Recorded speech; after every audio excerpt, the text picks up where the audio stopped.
Você vai ver nesta reportagem um projeto que tem como objetivo incentivar as pessoas a doarem os seus corpos para a ciência. Eu sempre tive vontade de ajudar as pessoas com alguma coisa. O que fazer caso queira disponibilizar o seu corpo para a ciência?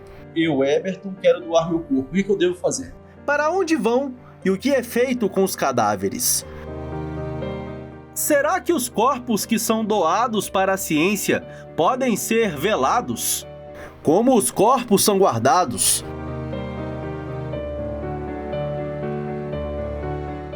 Você assiste a partir de agora Vida Após a Vida. Já gravamos diversas reportagens sobre as várias possibilidades de destinação de um cadáver. Sepultamento, cremação, transformar as cinzas do falecido em diamante e até mesmo mandar para o espaço. Mas você já parou para pensar que pode doar o seu corpo para a ciência? Eu sou Eberton Lopes e hoje eu vim te mostrar um projeto curioso. Uma iniciativa que tem como objetivo incentivar as pessoas a doarem os seus corpos para estudos. A matéria está bem interessante, nós visitamos aqui as dependências da Faculdade de Medicina da UFMG, entramos no laboratório de anatomia e nas salas onde são guardados os corpos. Para não perder, acompanhe até o final, mas antes, deixe o seu like, inscreva-se no canal e ative as notificações. Quando você morrer, o que gostaria que fosse feito com o seu corpo? Posso fazer uma perguntinha? Posso fazer uma perguntinha? Claro. Quando a senhora falecer, o que gostaria que fosse feito com o corpo da senhora? Boa pergunta, eu não sei não, viu? O meu corpo enterrar. Enterrado. Queimar. Não sei. Queimar. Depende dos motivos da morte. Eu acho que em caso de algum acidente, eu gostaria que doassem meus órgãos, mas aquela escolha de saber se eu quero ser enterrado ou cremado ainda não tem a resposta. Consideraria doar para a ciência? Não, se possível, sim. Sim. Sim. Para os futuros médicos estudarem? Sim. Para a ciência? Quem é a ciência? Eu estou em frente aqui à Faculdade de Medicina da UFMG, um local que recebe corpos para que os futuros médicos, futuros especialistas possam praticar ali. Consideraria doar seu corpo para isso? Consideraria. Sem dúvida. Um dos programas pioneiros de doação de corpos no Brasil é realizado pela Faculdade de Medicina da Universidade Federal de Minas Gerais. A iniciativa foi batizada como Vida Após a Vida.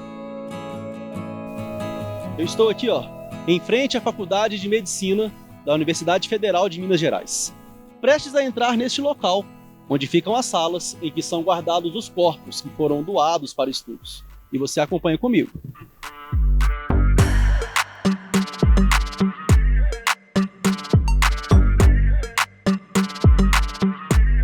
O programa de doação de corpos da Universidade Federal de Minas Gerais é coordenado pelo professor Kennedy Martinez, que abriu as portas do seu local de trabalho para a nossa equipe. E eu já começo perguntando: Professor Kennedy, o que é o Vida Após a Vida? Bom, o Vida Após a Vida é um programa de doação de corpos, né?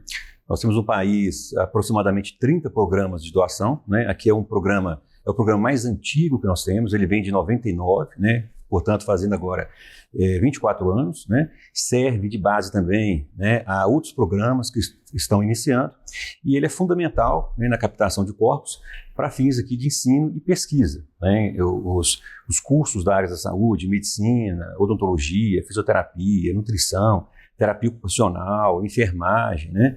Quer dizer, farmácia, psicologia, todos eles necessitam, né, do ensino da anatomia, né? É uma disciplina básica, né, necessária a esses cursos, e evidentemente há áreas, né, ou disciplinas, né, como por exemplo a cirurgia, né, da propedêutica. Portanto, a anatomia ela é fundamental e tem o programa, né, de doação de corpos, o Vida Após a Vida, como seu alicerce, sua base, né, na captação de corpos. Aqui nós estamos no laboratório, essas macas aqui com esses plásticos são corpos que estão aqui. São corpos, todos eles doadores, né? É um programa que já tem um certo tempo, né? Nós já temos aí um número até bastante significativo de corpos, mas há sempre necessidade, né? Porque além do ensino na graduação, nem da pesquisa que nós desenvolvemos a partir daí, né? Essa pesquisa, naturalmente, que ela, né, vai desenvolver, e a partir dela, artigos, né, muito importantes, até impactantes do ponto de vista das chamadas variações anatômicas, né, também está se prestando, né, à pesquisa de pós-graduação, né, mestrado, doutorado, né. Então é bastante importante essa iniciativa, né, esse desprendimento, esse altruísmo, né, das pessoas em se dedicar, né, dedicar seus corpos, né, pós-morte aqui para a anatomia. E veja que belo exemplo da senhora Maria Geralda. Ela foi à Faculdade de Medicina da UFMG para saber se a sua documentação estava certinha. E claro, eu tive que perguntar, por que ela decidiu doar o seu corpo para a ciência?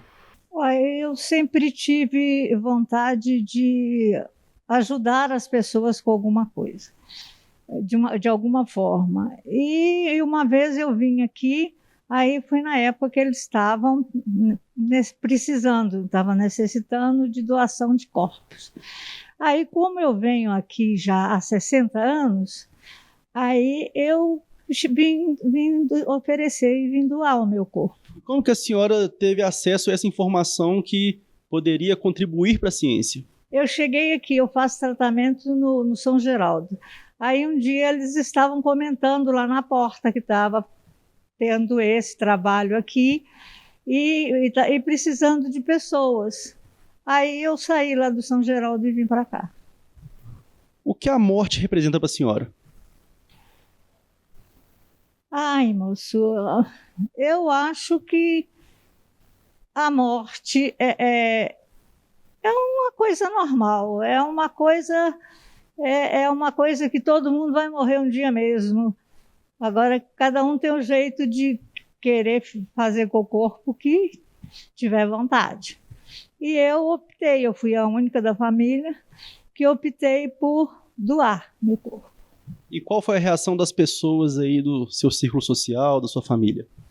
A minha família não é muito grande, não. A princípio, eles ficaram assim, mas agora minhas netas já sabem de tudo, tá o cartão que eu tenho de lá com o papel, está pendurado na estante, na parte de cima, que se acontecer alguma coisa, elas já sabem onde que está e o que fazer. Então fica a pergunta: o que fazer caso queira disponibilizar o seu corpo para a ciência? Doar o corpo para a ciência exige um desprendimento tanto do doador e talvez principalmente da família, que vai lidar com aquela parte burocrática depois. Para quem está assistindo lá, qual que é o procedimento? Eu, Eberton, quero doar meu corpo. O que eu devo fazer? Bom, é bem tranquilo, né? O doador ele tem que entrar em contato com a universidade e, feito isso aí, é marcado, agendado um horário, né? Um dia e horário que aí vai depender muito da pessoa também. A gente procura fazer as adequações, né? O melhor dia para o doador, né? E a gente faz a entrevista, né? Tem uma papelada para assinar, também é uma coisa bastante pequena, né? Um termo de doação que é necessário, né? Para efetivar a doação, e a partir daí é confeccionada uma carteirinha, né? E a pessoa assina a carteirinha, traz uma foto, então é bastante tranquilo. Agora, esse termo de doação ele é necessário para fins cartoriais, né? Depois que se concretiza a doação, né, um ente, um familiar, vai acompanhar aqui alguém da administração, né, da superintendência administrativa até o cartório, para fazer constar na certidão de óbito, né, que o corpo não foi inumado, né, ele foi destinado à faculdade aqui de medicina para fins de estudo e pesquisa. E o que é perguntado na entrevista quando a pessoa vem com o desejo de doar seu corpo para a ciência? Sim. A pessoa, antes de tudo, da entrevista propriamente dita, ela assina, né, o termo, colocando ali alguns dados, né? Inclusive tem um campo lá em que a pessoa pode preencher o motivo, né, é mais aberto, o motivo da da doação, né, o que levou essa pessoa a doar, né? Mas tem perguntas, né, como a pessoa soube, né, do programa de doação de corpos, né? E efetivamente na entrevista a gente procura elucidar tudo o que vai acontecer com o corpo, né? A partir do momento que ele chega aqui, qual é o tempo, né, que o corpo fica no laboratório, né? Quais são as técnicas utilizadas, a gente entra também nesse aspecto mais técnico, né? E burocrático também, né, para a família, como que a família vai gerenciar essa questão, né, depois do falecimento, né, inclusive informando-nos daquele falecimento, né, através de telefones específicos, para a gente fazer a captação do corpo, né, através de um contrato que a universidade faz via alguma funerária da região, né, para fazer o translado. Mas, normalmente, a gente, na entrevista, passa a informar e tirar dúvidas também, né, e, naturalmente, desfazer aí alguns equívocos, né, tabus, algumas coisas que as pessoas, às vezes, apresentam, né, com relação ao trato do cadáver no ambiente da anatomia, né? E aos usos também, né, para simular, por exemplo, técnicas cirúrgicas, mesmo para o ensino, né, da anatomia rotineiro, né, e também para pesquisa. E o que o professor Kennedy chama de rotineiro, para nós que não somos da área de saúde, é bem curioso. Aproveitamos a nossa passagem pela sala de anatomia para conhecer um pouco do espaço. Os corpos são posicionados nestas mesas. Há várias macas com cadáveres doados. Por se tratar de uma sala de aula, há um quadro como os que são usados em escolas mesmo. Há uma mesa com instrumentos, um tanque de formol que guarda várias partes de corpos que são chamadas de peças, vários ossos humanos e até mesmo esqueletos montados para que os futuros profissionais de saúde possam conhecer a complexa anatomia humana. Mas o que mais me chamou a atenção foi esta frase em latim, que está estampada no local. A tradução livre é: aqui a morte se alegra em socorrer a vida.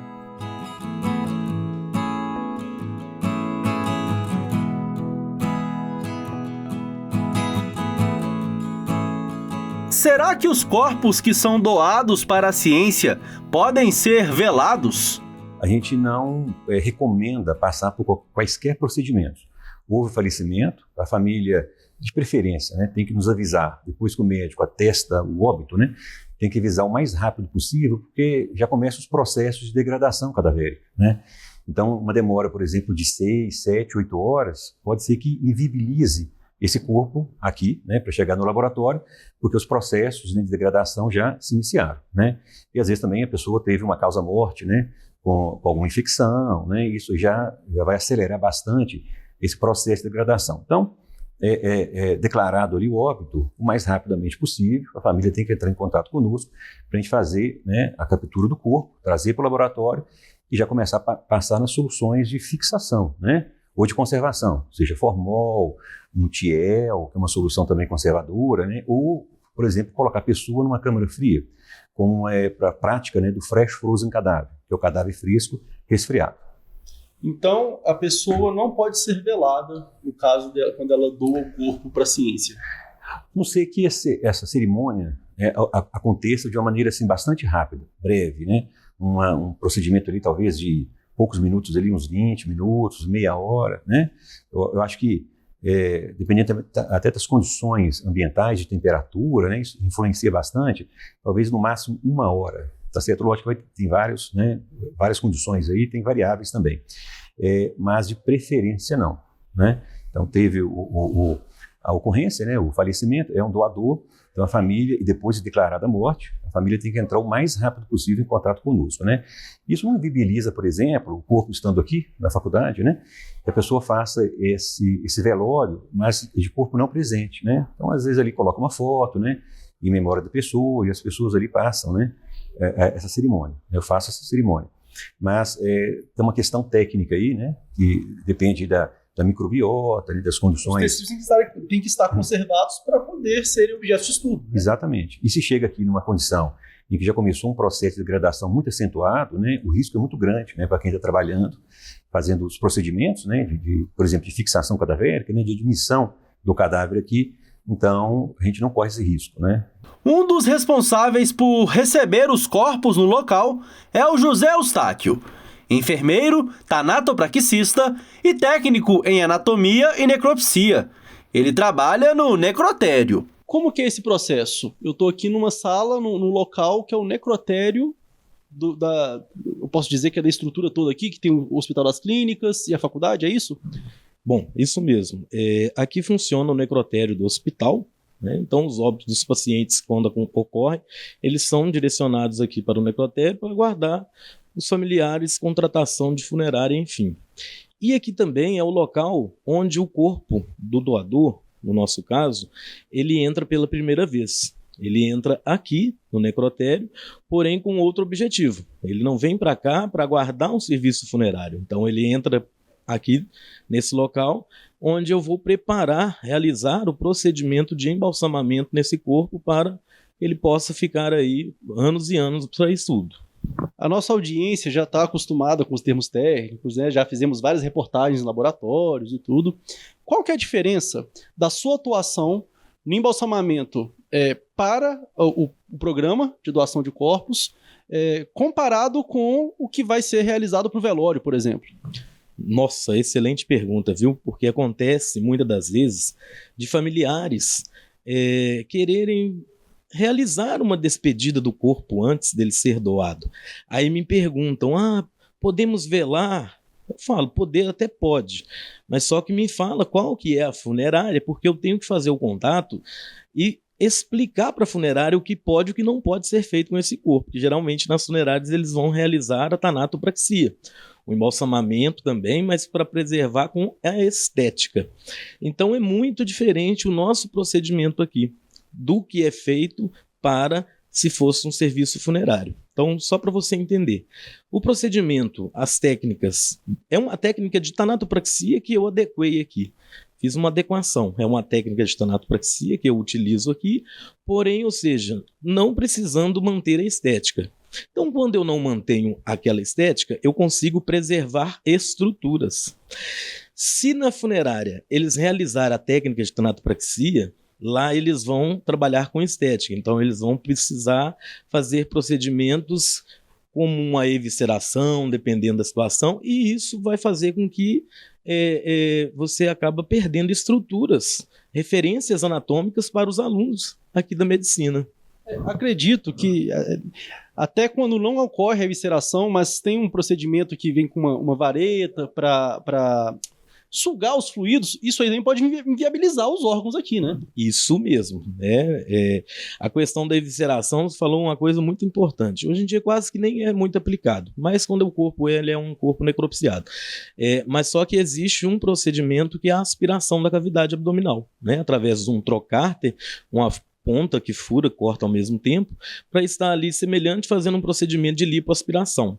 Então, quando o cadáver ele vai ser doado aqui para a faculdade, não pode ser feito isso.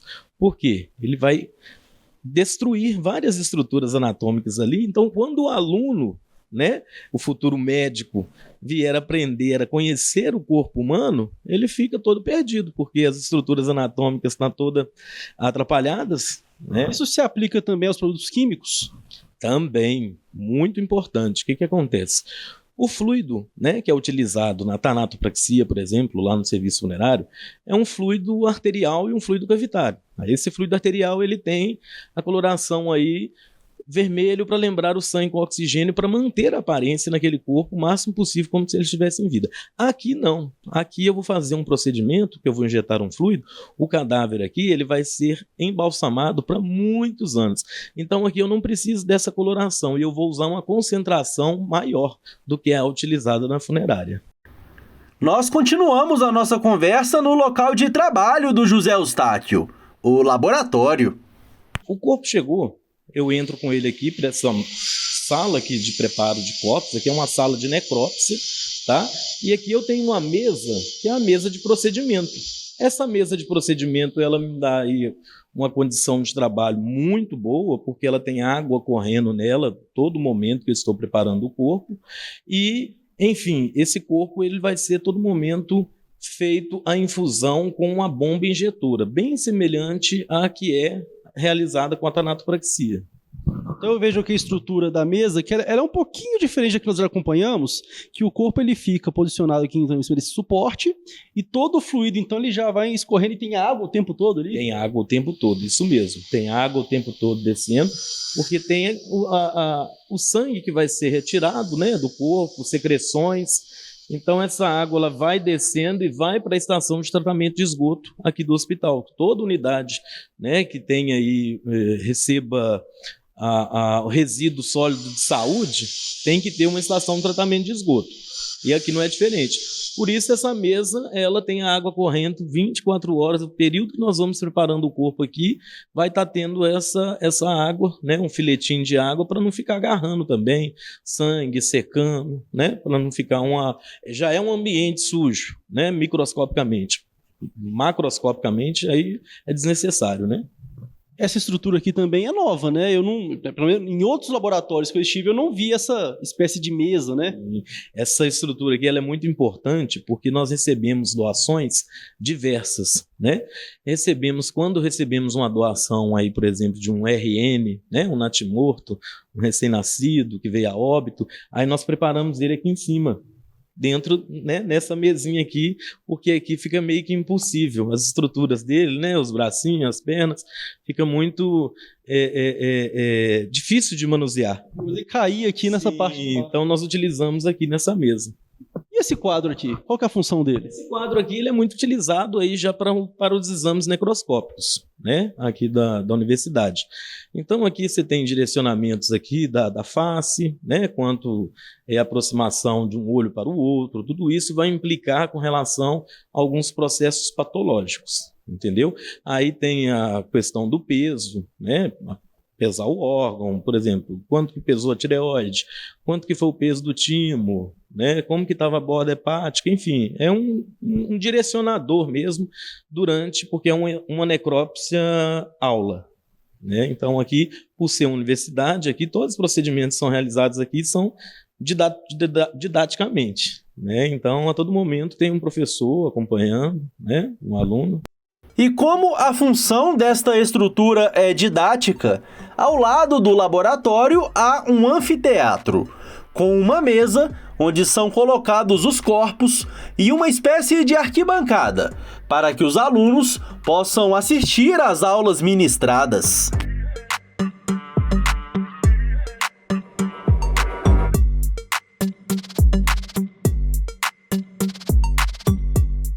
Zé Eustáquio, eu pergunto para todos os profissionais que eu entrevisto, os que lidam aí no setor funerário e tudo. Para você, o que a morte representa?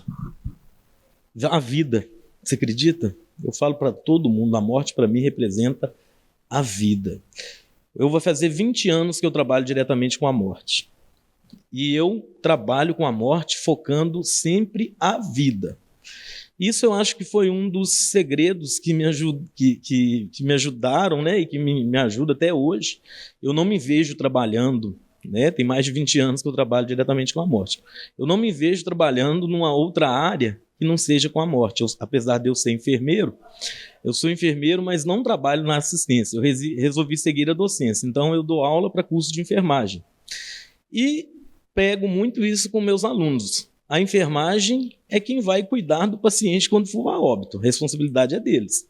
Então eu encaro essa questão da morte com a vida. Por quê?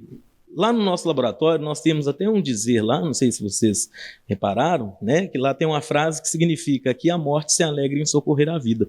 E eu trabalho com a morte, sem demagogia, pensando sempre na vida.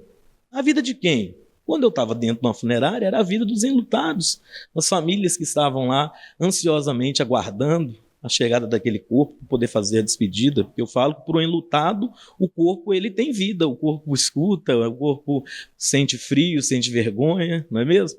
Então, agora, aqui na universidade, por exemplo, eu trabalho com o corpo focando também a vida.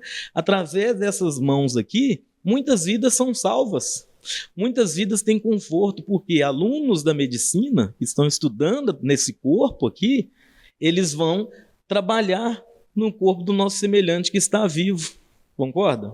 Então, o segredo é esse. Eu trabalho com a morte focando a vida. E prego isso muito para os meus alunos, tanto os alunos da tanatopraxia quanto os alunos da enfermagem. Gente, trabalha com a morte focando na vida, porque vocês nunca vão se frustrar. E no momento do óbito, o que fazer? Então a família aciona a faculdade, não precisa de acionar a funerária, e a faculdade, através do corpo administrativo, né, da superintendência, aí sim, eles que vão entrar em contato com a funerária, né, para fazer o translado do corpo até aqui. Então a família não tem essa preocupação não. Tá? Nem o custo. Nem o custo, né, inclusive por lei. A Lei 8.501, de 22 de novembro de 92, nessa lei, né, lógico que tem uns adendos, né, tem algumas alterações, mas de qualquer maneira vem desde a original, né, que o custo é da universidade, ou da faculdade, né, enfim, né, daquela unidade acadêmica que está recebendo o corpo. Então, sem custo, né, o translado é por nossa conta. E a gente consegue aqui, na Faculdade de Medicina da UFMG, fazer essa captura do corpo, né, com recursos que nós temos, até uma distância aí de 850 quilômetros a partir daqui. Né? Então não precisa ser de Minas Gerais. Minas Gerais pode pegar ali, e pega, né, pela distância, pega o Espírito Santo, Rio de Janeiro, parte de São Paulo, né? Pega toda a região do Triângulo Mineiro, grande parte não, todo o norte de Minas, na mesma parte mais extrema do norte, sul de Minas também, né? Agora, se um doador está morando em outra região e acontece o falecimento, nós temos aí uma rede, né, no país, né, inclusive um grupo, né, que é bem consolidado, desses programas de doação de corpos, apesar de serem poucos ainda, né? Mas assim, é um grupo bastante consolidado e que a gente pode, em combinação com a família, o superintendente, né, indicar, né, naquele local do falecimento um programa próximo ali, né, para fazer a captura, né, do corpo. Por exemplo, para a universidade mais próxima. Mais próxima. Se for São Paulo, nós temos 3, 4 contatos. Se for Centro-Oeste, nós temos também alguns contatos. Sul do Brasil, da mesma maneira, né, o Norte, o Nordeste, né. Se bem que os programas, grande parte, ficam mais concentrados na região Centro-Sul, né, mas nós temos aí em cada grande região, né, os estados, pelo menos um programa que atenda isso aí. Nem que vai atender, certamente.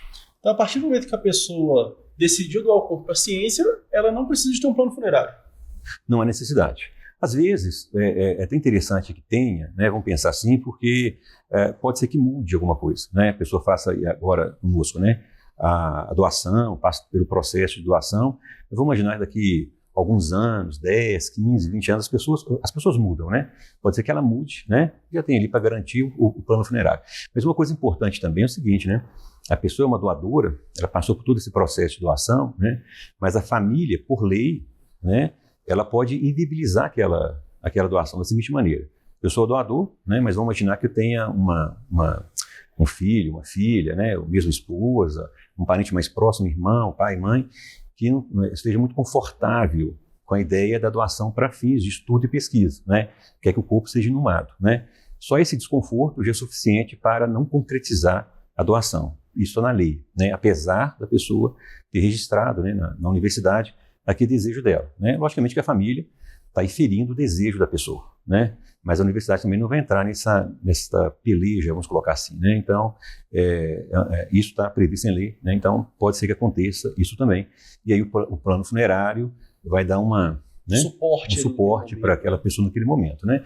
Mas assim, olhando friamente, não há necessidade, né? Porque o contrato aí, né, da universidade, né, com os grupos, né, de funerários que tem naquela região, para fazer o translado, né, e não vai haver necessidade de um caixão, né, de nada assim mortuário, né, apenas o corpo até a gente aqui, né, no local que a família também indicar. Às vezes o falecimento acontece em casa, né, no hospital, numa casa de repouso, alguma coisa assim, e aí, em combinação com o superintendente, né, a funerária vai pegar, vai captar o corpo do local que foi indicado pela família. Com relação à documentação, a pessoa, quando ela decide se é uma doadora, ela recebe uma carteirinha, né? Sim, sim. Inclusive, minha carteirinha está aqui, ó, né? Tem ela aqui com minha foto está um pouco defasada, né? Mas cada instituição tem a sua própria carteirinha. Exatamente. Que fornece. Que aí que vem tem o seu nome, seu RG, o CPF, telefone celular, atrás sua assinatura. Aí já tem aqui os dados para o contato 24 horas da universidade. Da universidade. Para, em caso de falecimento, comunicar. Isso. São 3 contatos, né? São contatos telefônicos, e esses contatos pode acontecer a qualquer momento, né? Porque previsto aí no regimento essa condição. Então, houve o falecimento, por exemplo, de madrugada, não há necessidade de esperar amanhecer, né, ou iniciar as atividades, né, da universidade, né, a partir, por exemplo, das 8 horas para esse fim. Então, pode entrar em contato a qualquer momento. Como são 3 telefones, e há também o da portaria, alguém vai atender, né, porque são telefones 24 horas, né. Então, são telefones dos superintendentes, não são particulares, né, são telefones da instituição, e a família tem esse conforto, vamos colocar assim, em termos de atendimento, né, 24 horas. Nesse laboratório aqui, eu vejo, nós temos 1, 2, 3, 4, 5, 6, 7, 8, 9, 10, 11, 12, mais de 10 corpos aqui. Certo. Qual que é o uso funcional aqui? O aluno chega e aí os corpos já estão aqui, mas eles não ficam o tempo todo, né? Não. É porque esses corpos, eles podem ser inteiros, né? Não dissecados, em processo de dissecção, já dissecados, podem ser partes dos corpos, né? Então, os corpos desmembrados, né? Tronco separado, assim por diante. Lógico que tem os seus fins, né? Cada segmento desse, né? Ou cada apresentação desta. Mas o aluno chega, né? E às vezes ele chega para dissecar, que a gente oferece para alguns alunos a dissecção, principalmente aqueles que fazem... Para quem não conhece nada, é o abrir? Abrir, o cortar, mas o abrir e cortar fazendo a leitura do que você está fazendo, né? A gente pega a pele, remove, estuda, né? O que está sendo removido ali, inervação superficial, vascularização superficial, desloca tecido gorduroso para a hipoderme, estuda também a fáscia. Então faz com esse rito, né, pedagógico, que a gente chama, de uma forma geral, de dissecção ou dissecação, né? E aí você vai aprendendo. Lógico que você tem um suporte do professor do lado, né, de alunos mais experientes, um atlas, né, um livro-texto, manequim, né, que serve também como material auxiliar, né? O protagonista é o cadáver, mas você tem esses materiais, né, auxiliares. Então ele faz ali o seu conhecimento, ele é montado o conhecimento ali, né? E tem peças também, que a gente chama, é um termo técnico, né? Para esses cadáveres, tem os cadáveres, as peças anatômicas já dissecadas, né? Então, tudo preparadinho, ele vai ali e já utiliza, né, de um material de suporte para fazer o estudo dele nessas peças, né? Então, basicamente, aqui na graduação, né, também tem os usos na pós-graduação, né, e também nos treinamentos, que eu vou explicar, né, mas na graduação o aluno vai chegar e vai ter esse material para ele, né, estudar, né, marca os horários, né, em horário de aula também, ou fora de horário de aula, acompanhado pelo monitor, né, tem essas atividades. Agora, pode ser utilizado também para pós-graduação, já são alunos experientes, né, são profissionais, né, que vão utilizar para fazer, por exemplo, antropometria, né, alguma dissecção mais elaborada, depois mandar isso, por exemplo, uma imunistoquímica, uma histologia, para fazer ali, por exemplo, uma tese, uma dissertação, alguma coisa, né? Um trabalho científico, né? Tipo um artigo, né? E nós temos também os treinamentos profissionais, né? Então, está acontecendo agora com alguma rotina, né? Junto a outros departamentos, como, por exemplo, ortopedia, neurocirurgia, né?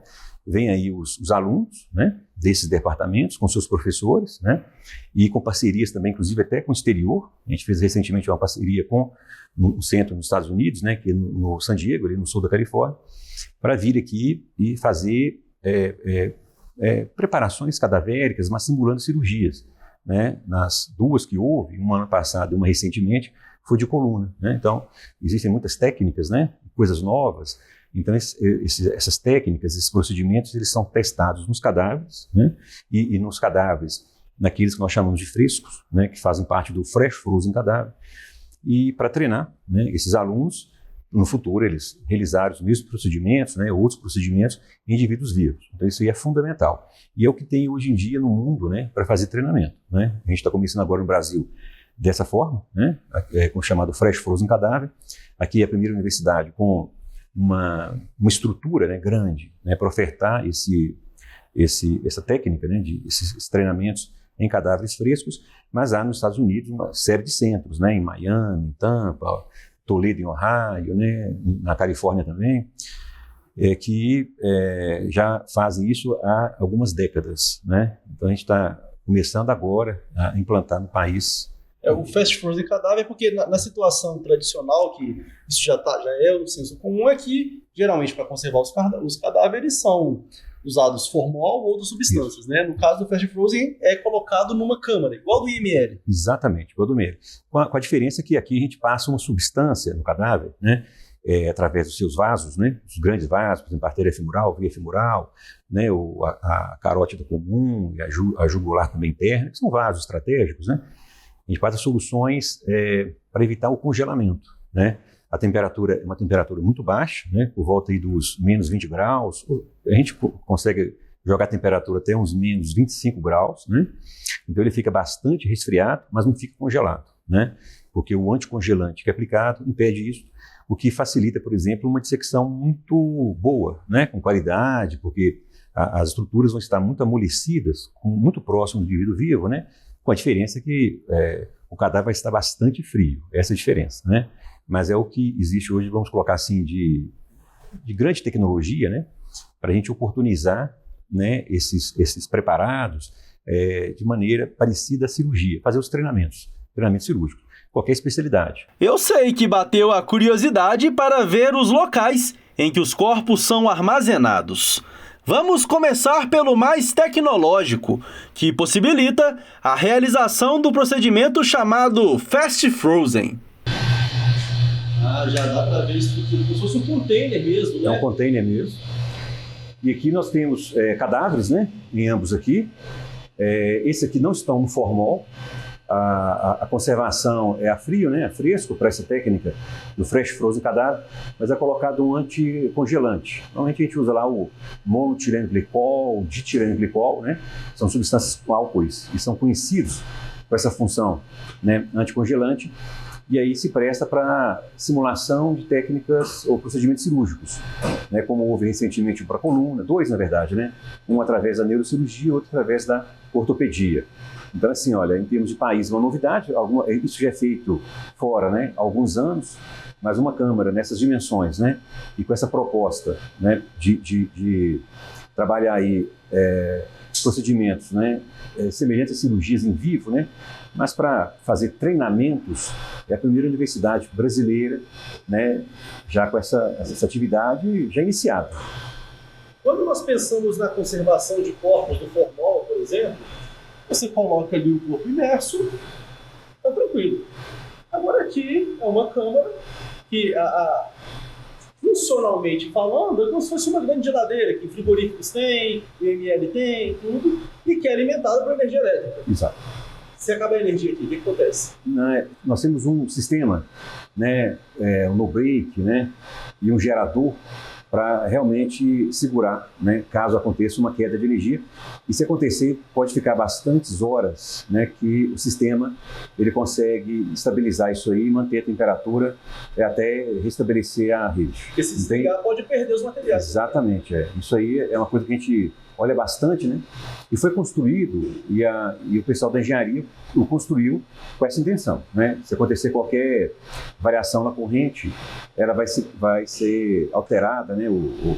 Melhor, ela vai se corrigir, né? Para não haver perda aqui, porque até que pode haver uma variação de temperatura, né? Vai uns 20 graus negativos, cair para 10, 15, não vai fazer muita diferença não, sabe? O que não pode acontecer é desligar, né? Se desligar, você perde o material. Lá dentro, são gavetas que são alocados? São macas. Macas mesmo? A gente vai estacionando com o tempo. A ideia é colocar um sistema de prateleiras, né? E a gente puxa, tem as rodinhas, né? Para ter acesso ao cadáver e transportá-lo até uma padiola, uma maca mesmo, né? Mas enquanto nós não temos esse tipo de mobiliário, a gente está colocando nas macas, estaciona as macas aí dentro, né? O que dá uma capacidade de, agora, né, 10, 12 cadáveres nessas condições. Na universidade, no geral, tem mais de 200, né? Contando cadáveres dissecados, não dissecados, né? Peças já produzidas, né? São os fragmentos menores, bem mais de 200. Mas ainda há esse programa, há essa campanha, porque tem essa rotatividade que é necessário renovar o estoque, digamos assim. Exatamente. E para fazer os treinamentos, né, a gente tem que ter cadáveres recentes, né? porque pega um cadáver aí nessas condições aqui, né, de conservação a frio, né, no fresh frozen cadáver, ele nos dá a oportunidade de uma série de procedimentos, né, simulação de cirurgias, de joelho, tornozelo, membro superior, cabeça, né, tronco, qualquer dessas partes aí, né, mas ele vai se degradando também, né, mais rápido do que, por exemplo, o cadáver que está no formol. Então precisa realmente de uma aquisição maior, né, de material biológico. O que é importante ressaltar é que nós estamos aqui dentro estão os cadáveres conservados. Mas nós não vamos abrir, não vamos mostrar por alguns motivos. Primeiro, existe uma lei, a lei do vilipêndio de cadáver, que não permite a exposição, a exibição desse tipo de imagem. Outra que não é o propósito do canal a gente mostrar, exibir imagens sensíveis. E outra ainda, que nós trabalhamos alinhados com as diretrizes do YouTube. O YouTube não permite a exibição desse tipo de imagem e como o nosso trabalho tem custo de produção, tem custo de deslocamento, nós não podemos nos portar desta forma. E além disso, é a nossa postura também. Não seria ético, não seria respeitoso, nem com o programa, que é um programa tão sério, e muito menos com as famílias, com as pessoas que decidiram participar do programa, serem expostas aqui dessa forma. Nosso objetivo aqui é contribuir, e o do programa também, né? Sim, perfeitamente. E uma contribuição muito valiosa, né? Porque a gente depende dessas divulgações, né? Como já havia comentado, a questão de falar sobre a morte, o morrer, é muito sensível. Isso, né, dispara nas pessoas reações, né? Até de negação, né? As pessoas normalmente não falam, né? Mas a gente precisa falar sobre a morte, né? E falar também sobre essas oportunidades, né, de captação como a que nós temos aqui, né, para fins de estudo e de pesquisa, porque a ciência se faz dessa maneira, né? A gente não vai conseguir promover, por exemplo, um procedimento semelhante à cirurgia no material plástico, né, de borracha, sintético de uma forma geral, né? A gente só consegue no material biológico. E esse material biológico a gente só consegue, né, concretizar isso aí através do programa de doação de corpos, né? Então, se hoje nós temos procedimentos da medicina que estão avançados, cirurgia robótica, cirurgiões aí que são referência e tudo, foi porque tiveram esses corpos para treinar, para se especializar. Exatamente. E só para substituir cadáver, né, para substituir só o outro cadáver. Não há possibilidade de substituir com material sintético quaisquer. Não existe tecnologia atualmente, e na melhor das hipóteses, nem daqui a 200 anos, né, considerando que as cirurgias vão continuar ainda por muitas décadas, né, algo para substituir o cadáver, que não seja o próprio cadáver, um outro cadáver, né? Só aí treina. Agora, material sintético, a gente utiliza bastante também, mas como meio auxiliar. A gente coloca do lado, tem o espécime, né, para servir de inspiração para a dissecção. É ali que a fundamentação, inclusive para a cirurgia mais tarde, se concretiza. Na manipulação, no manuseio do material biológico. A estrutura da câmara fria é parecida com os equipamentos utilizados em frigoríficos. A temperatura média é de 5 graus Celsius negativos, mas pode variar para mais ou para menos. Os corpos são colocados em macas, mas antes disso, substâncias anticongelantes são infundidas para que não ocorra o congelamento e a danificação dos tecidos. Para que a refrigeração funcione 24 horas por dia, existe um sistema de geradores para garantir o fornecimento de energia alternativo, caso ocorra o desabastecimento oriundo da rede comum. Mas o método de conservação com formol também continua sendo utilizado. Professor, se naquela sala tinha toda aquela tecnologia empregada, com a questão da refrigeração e tudo, aqui é o processo mais tradicional, né? Exatamente. Aqui são os tanques onde ficam guardados os corpos? Perfeitamente. É o processo mais tradicional que emprega o formol, né? Ou outros líquidos conservantes, né? Como o Thiel, por exemplo, o Laskovski, né? Que é o Laskowski. São outras soluções.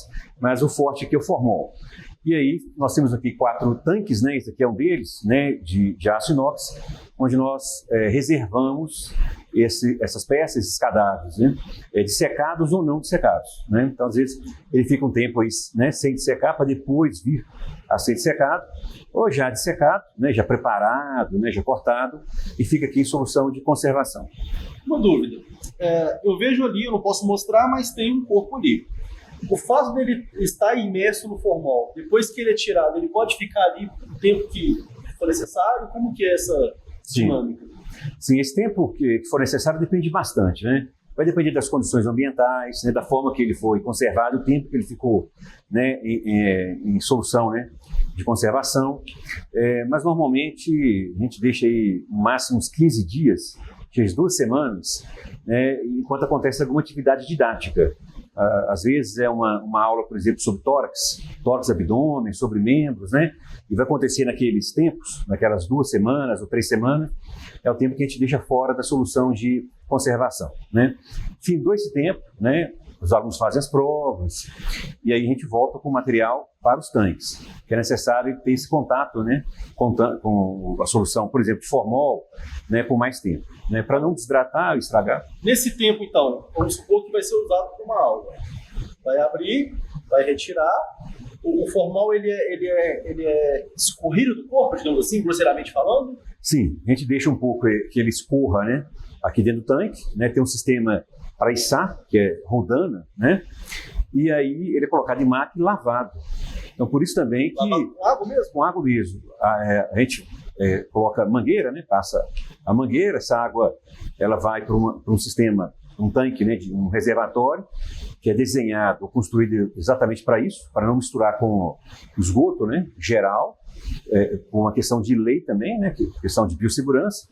E aí uma empresa recolhe aquele material, neutraliza aquele material e dá o descarte, né? A qual ela vai fazer isso aí, que foi contratado, sabe? Então há uma câmara, né? Localizada bem abaixo aí dos subsolos, né? Onde a gente tem aqui os cadáveres, para fazer esse recolhimento do material, né, que está aí com umas partículas, né, de material orgânico, mas fundamentalmente aqui com formol. E agora tem que lavar o cadáver para tirar esse excesso do formol, né, e deixá-lo escorrer também para tirar esse excesso, porque o formol é muito tóxico, né? A gente está sentindo aqui no ambiente, aqui não está...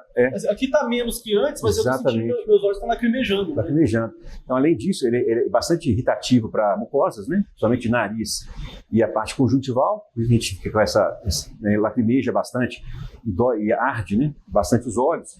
Então, para que evite isso, na bancada de estudo, a gente faz as lavagens dos espécimes, né, dos cadáveres inteiros, das partes cortadas, né? Inclusive, esse sistema de exaustão aqui é por causa do formol também, né? Exatamente. Porque cheiro de...